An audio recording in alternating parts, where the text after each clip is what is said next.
Can you believe it? This movie is 50 Shades worse than the first one!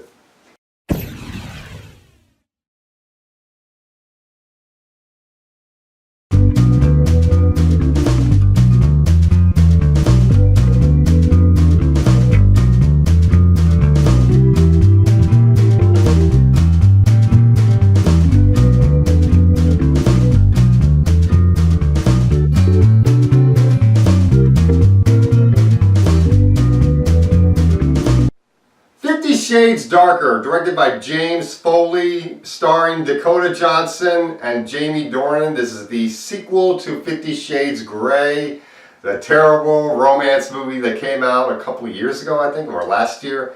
And now we have this horrible sequel that's even worse than the first one. This movie, I think, picks up not too far off after the first one. I think it's probably a couple weeks after the first one in regards to movie time.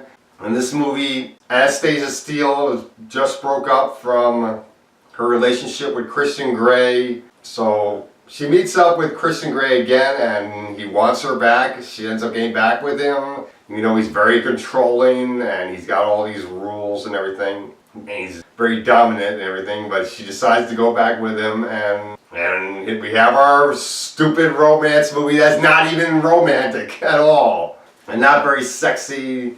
Man, this movie was terrible. I can't even think of anything good about this movie. The acting in this movie is so bad and so dull and so bland. It's just one of the worst acting performances I've ever seen from two actors that are pretty talented.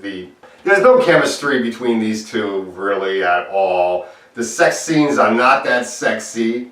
This movie gives us three villains, I guess you could call them, who really aren't done very well, really. You got Kim Basinger's character, who is very significant to Christian Grey. She was the woman that helped make Christian Grey into who he is.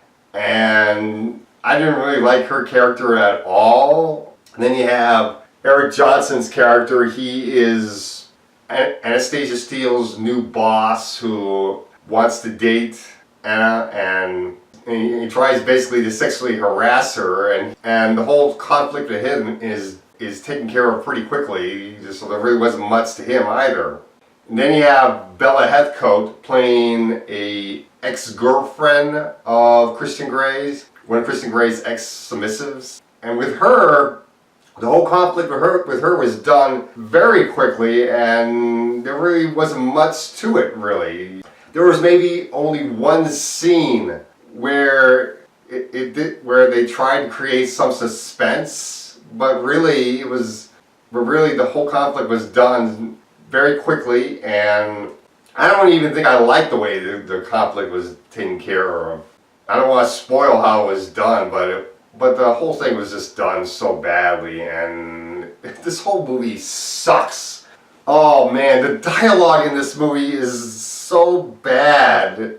There is a phrase in this movie that ones up the really badly memorable phrase in the first one. One of the most memorable phrases of the first one was 50 Shades F up. Well, with this movie, it's kinky effery, and that was really stupid, but also very funny too. So this movie can be something to be enjoyed if you want to laugh at how bad it is, I guess, but still, it is a really bad movie, and it's just not worth seeing, especially when you have two perfectly good movies that are even better than this out this weekend. You got the Lego Batman movie, which is a wonderful film for both adults and children to see. And then you have John Wick 2, which is a great action movie. Both of those movies are much better than this piece of garbage that should be flushed down the toilet and never be seen ever. Don't see 50 Shades of Grey. Obviously this movie gets an F. So don't see 50 Shades Darker. Go see Lego Batman movie or John Wick Chapter 2. Or go see both. Do a double feature of both of those two movies instead of this garbage. And that's all I gotta say for 50 more shades of garbage.